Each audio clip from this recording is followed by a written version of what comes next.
Sa patuloy na kampanya ng pulisya kontra terorismo, isang miyembro ng Communist Terrorist Group ang voluntaryong nagbalik loob sa pamahalaan sa Barangay Garden, Artique, Eastern Samar. Magbabalita dyan si Patrolwoman Maria Elena Singian.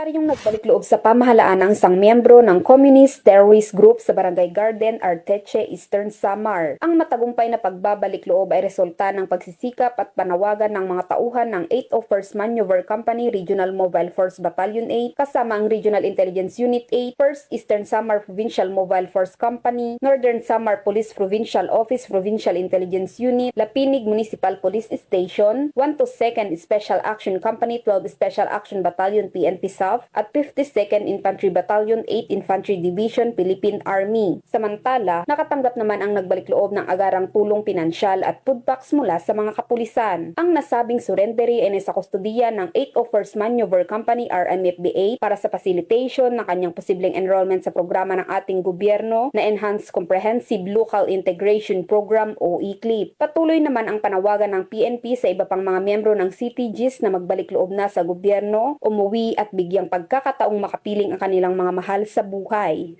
Mula dito sa Eastern Visayas, ako ang inyong TNN correspondent, Patrolwoman Singian, alagad ng batas, tagataguyod ng Balitang Pulis.